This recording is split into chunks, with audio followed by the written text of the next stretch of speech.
लक्ष्मी जी का वास। एक बार की बात है, राजा बलि समय बिताने के लिए एकांत स्थान पर गधे के रूप में छिपे हुए थे। देवराज इंद्र उनसे मिलने के लिए उन्हें ढूंढ रहे थे। एक दिन इंद्र ने उन्हें खोज निकाला और उनके छिपने का कारण जानकर उन्हें काल का महत्व बताया। साथ ही उन्हें तत्वज्ञान का बोध कराया। तभी राजा बलि के शरीर से एक दिव्य रूपात्मा स्त्री निकली। उसे देखकर इंद्र ने पूछा, दैत्यराज, ये स्त्री कौन है? देवी, मानुषी अथवा आसुरी शक्ति में से कौन सी शक्ति है? राजा बलि बोले, देवराज, ये देवी तीनों शक्तियों में से कोई नहीं है, आप स्वयं पूछ लें। इंद्र के पूछने पर वे शक्ति बोली, देवेंद्र, मुझे न तो दैत्यराज बलि जानते हैं और न ही तुम या कोई अन्य देवगण। पृथ्वी लोक पर लोग मुझे अनेक नामों से पुकारते हैं, जैसे श्री, लक्ष्मी आदि। इंद्र बोले, देवी, आप इतने समय से राजा बलि के पास हैं, लेकिन ऐसा क्या कारण है कि आप इन्हें छोड़कर मेरी ओर आ रही हैं? लक्ष्मी बोली, देवेंद्र, मुझे मेरे स्थान से कोई भी हटा या डिगा नहीं सकता है। मैं सभी के पास काल के अनुसार आती जाती रहती हूँ। जैसा काल का प्रभाव होता है, मैं उतने ही समय तक उसके पास रहती हूँ। अर्थात मैं समयानुसार एक को छोड़कर दूसरे के पास निवास करती हूँ। इंद्र बोले, देवी, आप असुरों के यहाँ निवास क्यों नहीं करती?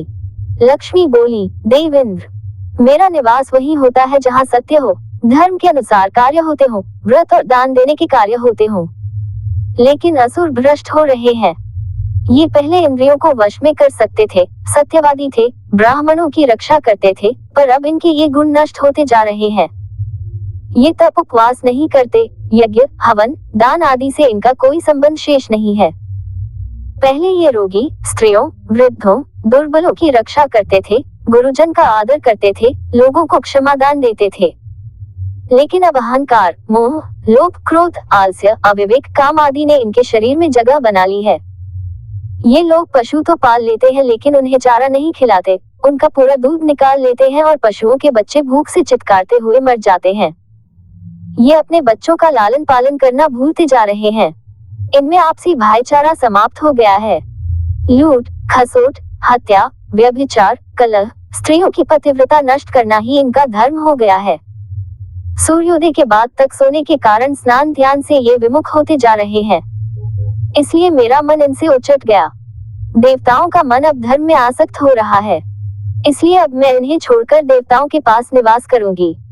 मेरे साथ श्रद्धा, आशा, क्षमा, जया, शांति, संतति, धृति और विजति, ये 8 देवियां भी निवास करेगी।